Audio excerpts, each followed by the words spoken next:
Salazar. Judges, can I please get the scores in 3, 2, 1? Alright, we got from low to high an 8.8. The audience goes mild. We got 9.7, a 9.7, a 9.8, and a 9.9. Damn the scores. Give it up for the poet.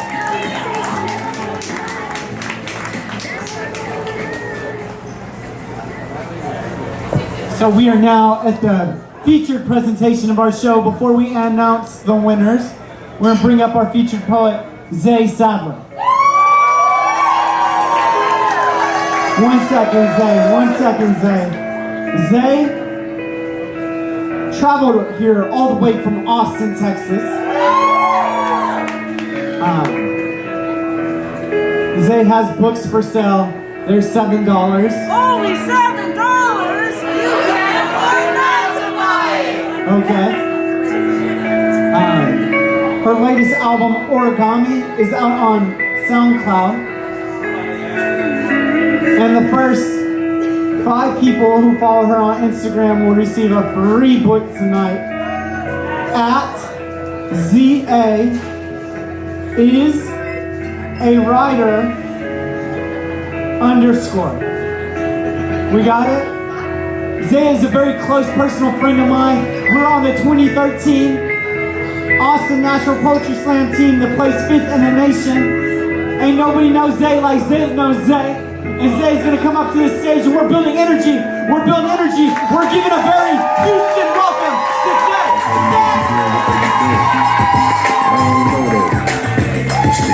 We gon' stay too deep in the photo. Slow, loud, and banging all in my trunk. Trunk full of funk, I ain't never been a punk. I blow on skunk, I blow on doja. Military minded, I'm a motherfucking soldier. Out the streets of the bridge, not fold. Not no bits and see, I still ain't a hole. Letting niggas know every day of the year. I pimp my pen and I get my. Oh, what's going on, Houston?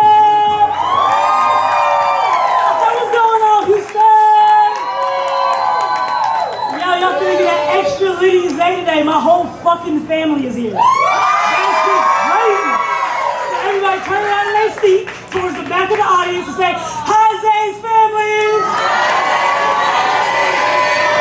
Yeah, that shit is hard.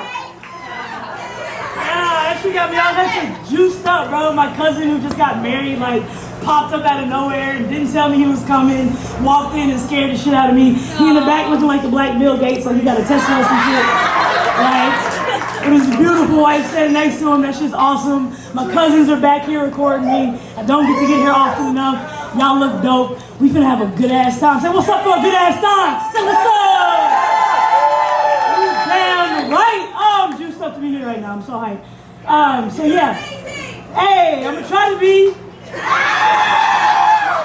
I'm so hyped to be here right now. Alright, so off top, the first poem I'm gonna get into, I know there's probably some writers in the audience who didn't touch stage tonight, and that's a real transition, right? Going from being that poet that writes for yourself and that poet that writes in your journal and hasn't necessarily stepped on stage yet. I know it's probably people out there that fit this description. It's scary, like, I can do that too, but I don't know if I want to get up there yet. Fuck that shit, get up here. Hey, one of my favorite quotes is, the coolest things in the world require more courage than you currently have. If it's easy, probably shouldn't be doing that shit, right? Right, facts.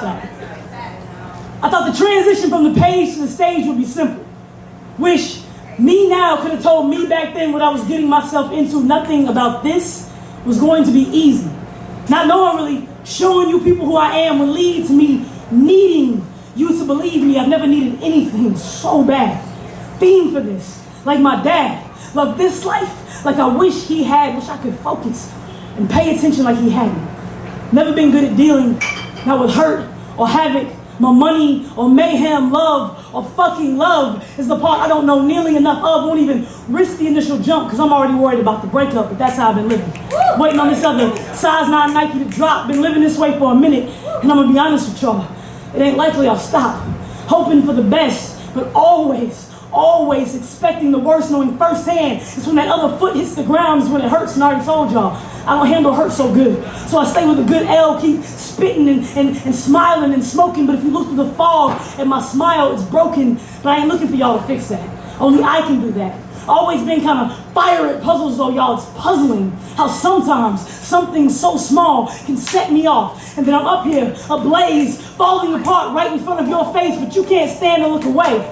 A wildfire of emotion. Till some time ago, I got the notion to start sharing. Can't pinpoint exactly when it got so fucking scary, but we way past that part of the story now. When it seems stupid to start backtracking or really asking yourself how you got here. But you have to ask you to look at the parts of yourself that have you shook or shaking or trembling. Please believe me, despite the weed, I have no trouble remembering what really matters. Family matters, like the Winslows, because that's who's there when your wind's low with good L's and love. I guess I know more about life and love than I give myself credit for. About the heats of hell and the heavens I knew my mother was destined for. Yeah, maybe I don't give myself credit enough. Two sides of the same coin, change and luck. I just wish me now could have gave me back then some kind of heads up. But I'm still out here living and loving. Yep. So what the fuck is up, Houston? Y'all about to act a whole ass like y'all don't even much know. My cousin walked in and it was official, like I'm finna act a damn fool. Y'all finna get Zay in rare for me, like word. Straight up, I'm really excited to be here. Off top, I gotta say shout out to Safi. That's my guy. And he's like, wherever he goes, he's like, poof, be poetry. Poof, be poetry. Poof, be poetry. And I'm fucking with it. I'm really appreciative of people like that that think outside of the box. And like, yo, I ain't trying to do what everybody else is doing. I'm gonna do shit my way. And I fuck with that heavy. And it happens to be here in Houston, Texas, where we all get to take part of it. So I'll make some noise for fucking Safi right now.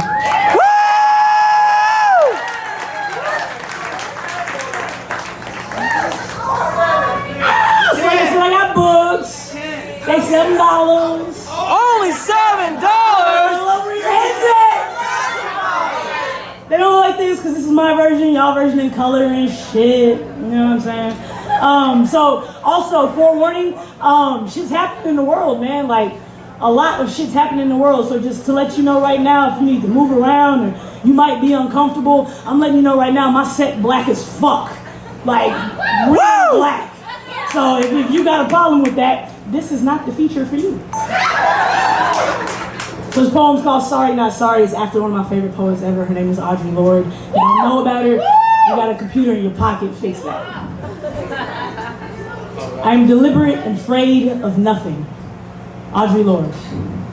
When the parts of you that are on purpose make people the most uncomfortable, what do? Do you oblige them with your silence? Do you cower? Do you cover up? Do you crawl? Do you shrink down until you have misplaced yourself like car keys? Like an inanimate object, like a thing that does not feel. I think they truly believe we do not feel. Why else is it so hard to understand?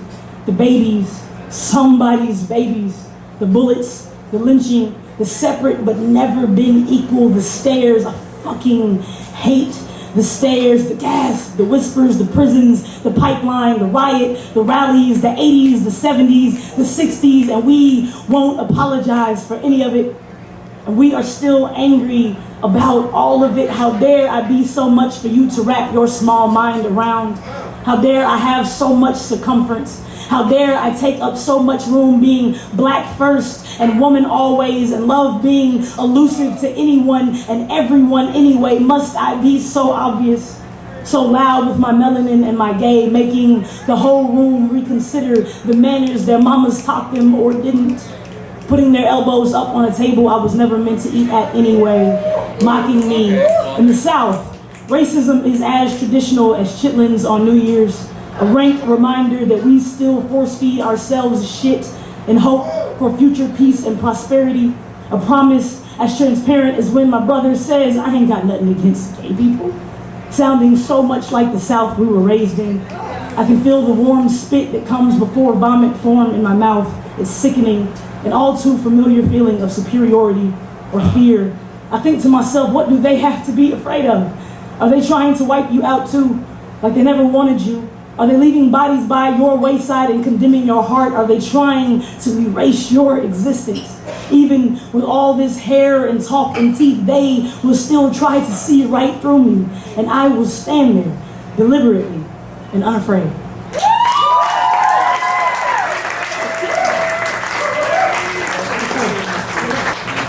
This is the awkward part of the show where I interrupt the feature to pass around the tip jar. What do y'all think of Zay so far?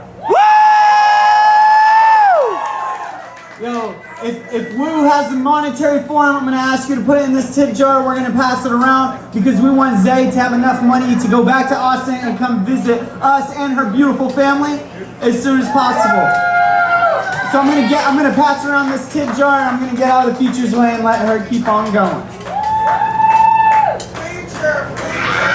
Here's sloppy, ladies and gentlemen. Oh man, so if you've been watching the news or Twitter or Instagram or however you get your daily feel of what the fuck is going on in this crazy country we rockin', I got, a name that needs to be said. Just a moment of silence after I say it. It's not gonna be crazy, but let's just take a moment of silence for Stephon Clark. Like a real moment of silence for Stephon Clark. That's what it means. You more gangster than me.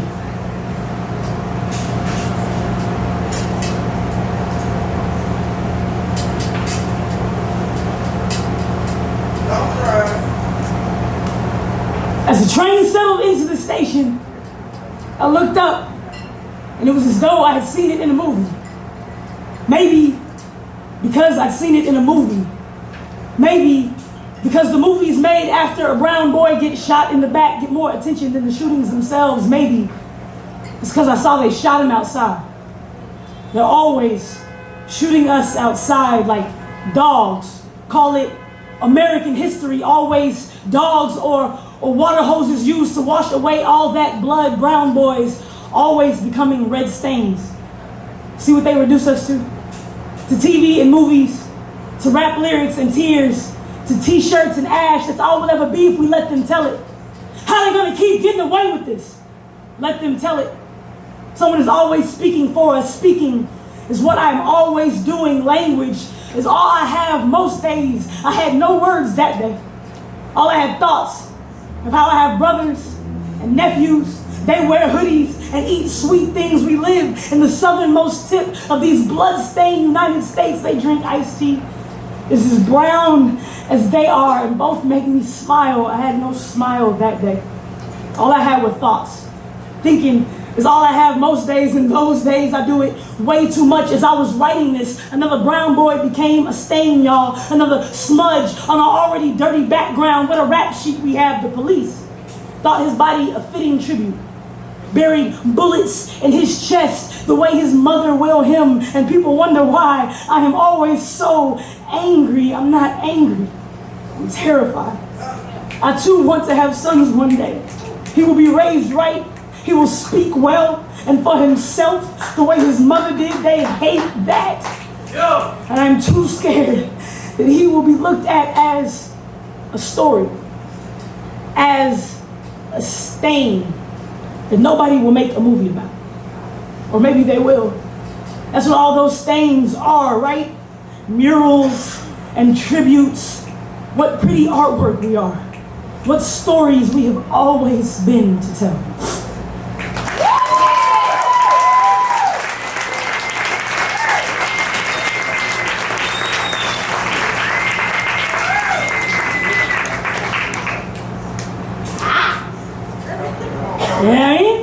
Yeah. This country's crazy, bro. And it ain't finna get no easier as the picture goes on. So, fuck it. Alright, his poem's called Guilt Trip. So, yeah. It's amazing what white guilt can manifest itself into. It can murder a black man or save him. Emmett Till was born in Chicago on July 25th in 1941. Orenthal James Simpson was born in California on July 9th, 1947. Both of their lives and stories forever altered by their encounters with a pretty white woman. One savagely murdered, the other a savage murderer. Only born 6 years apart, oh what a generational gap. Two opposite ends of an ugly spectrum. Two celebrities this country made. Two stories they love to unearth, like the graves that go along with them. But if we do an autopsy on this country, it is obvious we are seriously sick. If we dig up the dead and let them speak for themselves, they will tell you how this country is built on graves. Billions and billions of buried bones. It will tell you how a whistle that never was buried a boy. Not a man, but a boy. How the pretty girl kept the secret until her bed. He didn't even whistle at me. I made it all up. But all she had to do was say it was, and it was so. Sad part, this is not a singular story. My 7-year-old father saw something similar growing up in the South. Meanwhile, in Southern California, a man who Emmett would have been 6 years his seniors saw what happened after the sit-ins ended. America after Jim Crow saw just as many graves, set so many cities on fire, policed the people and pushed them into the flames. And when America was forced to see herself, she was guilty. So guilty that a guilty man walked free. With all the blood on America's hands, somehow his celebrity convinced the world his hands were clean and the glove didn't fit. And he wasn't black, he's OJ, but he was still black. And they reminded him the second they got the chance, and she got to live until her deathbed. And Emmett didn't ever get to really whistle at a pretty girl he liked. The juice still spent his life in prison, despite no conviction. There are no coincidences, they are true. It's amazing what that type of guilt can do.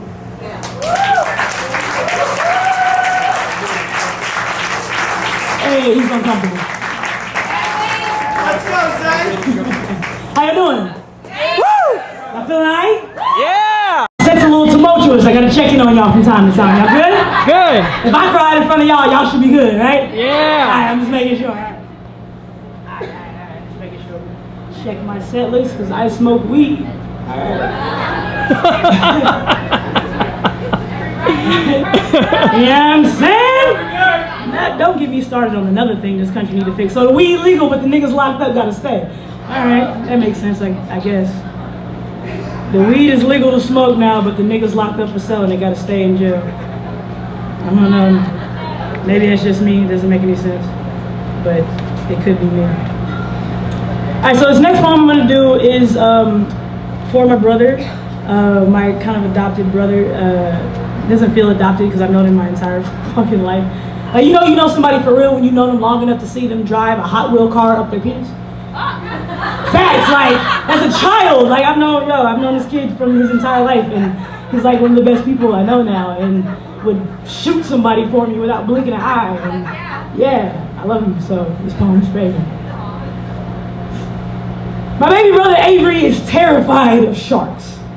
It's his biggest fear.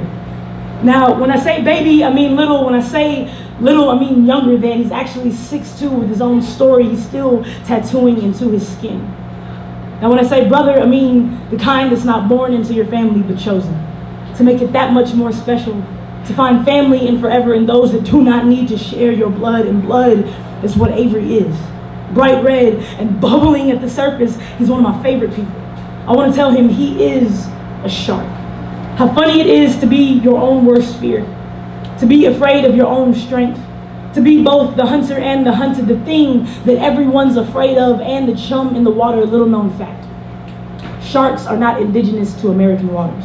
When Africans were brought over to America as slaves, they were piled into boats by the hundreds, treated as cargo. As they would die off due to their inhumane traveling conditions, they were simply tossed overboard like trash.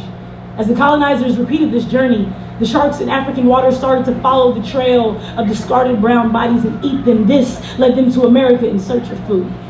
Ironic how America has always relocated people only to have them eaten and misplaced by circumstances out of their control. Funny how America is still feasting on black bodies by the hundreds. I want to tell my baby brother this is the way America views the black man. He is a meal. And this country is hungry and foaming at the mouth as badly as I want to tell him that his blood red rags make him a target. It'd be no less true if he traded them in for a suit and tie. It's simply in his blood. He cannot blend in or hide behind his family or money. Though he is bred from both the colonizer and the enslaved, unfortunately, his melanin will always be sniffed out, will always leave them bloodthirsty. That even though the majority of him is below the surface, they merely must see the floating fin to be frightened. And even though sharks can be tamed, can be touched and playful, they are still feared, still seen as monsters, still misplaced and misunderstood. I want to tell my baby brother Avery, do not be afraid of your potential. Do not be afraid of your teeth and bite. That though he may be drowning in these baited waters, he can breathe under them and ride the wave. That our people have always found a way to make the best of sinking situations. Sharks have eyes on either sides of their heads. Now, while this makes seeing what's directly in front of or behind them difficult, it makes their vision 360, allows them to adjust their sight from 3D to single, effortlessly see how you are a shark, baby brother, how we have always been able to look beyond our past. And though our future may be blurry, we see the bigger picture better.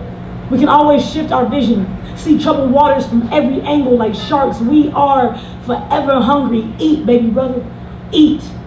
Do not see yourself the way they do. Baby brother, do like Dory and just keep swimming. Sharks cannot stop moving or they'll die. Hey. Dead ass Avery's like one of my favorite people in the world. It's hilarious. It's kind of crazy. He's like in total juxtaposition. Yo, this is my baby brother Avery. The first time he ever had sweet potato fries was in prison. Think about that. Hipster ass sweet potato fries. The first time he had them was in jail. That is Avery in a statement. Let that marinate. Alright, I'm going to do uno mas, one more poem.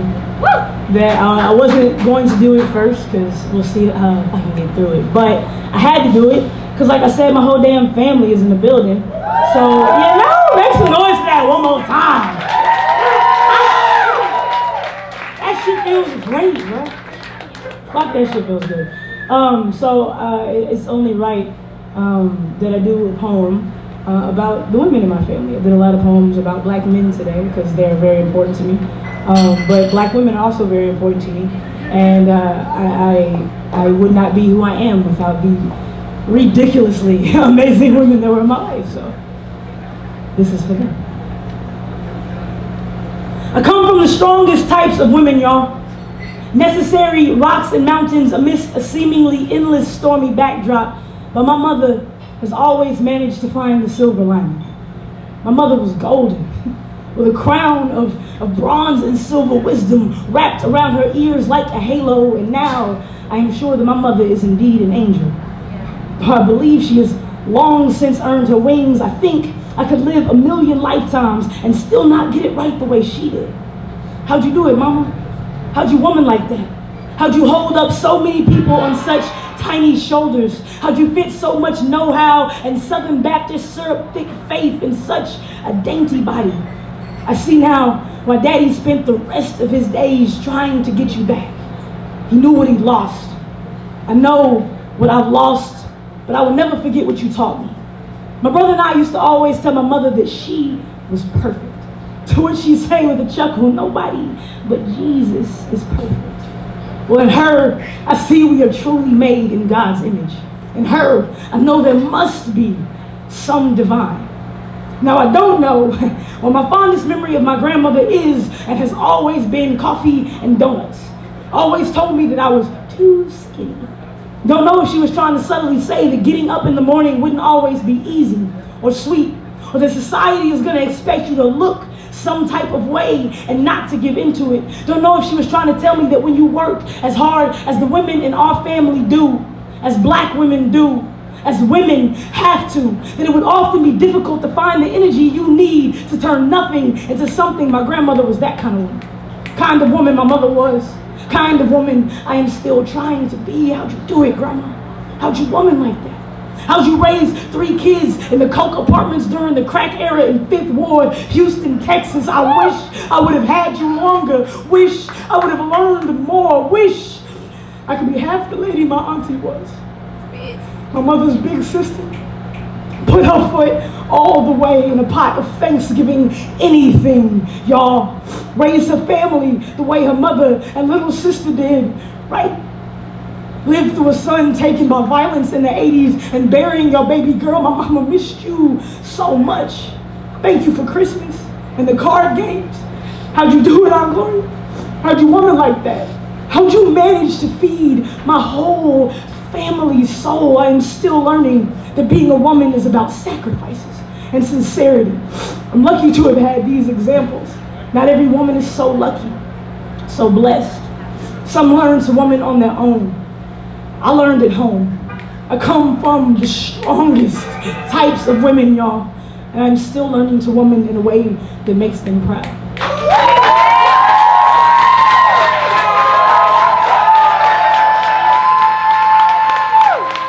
Yo, Houston, thank y'all so much. Thank y'all so much, man. This crowd is crazy special. This crowd is crazy special. Shout out to Sophie for facilitating something this dope. Shout out to my family for showing up. Shout out to my best friend for riding with me. Shout out to my coach for showing up. Yo, thank you, Houston. Thank you. Woo!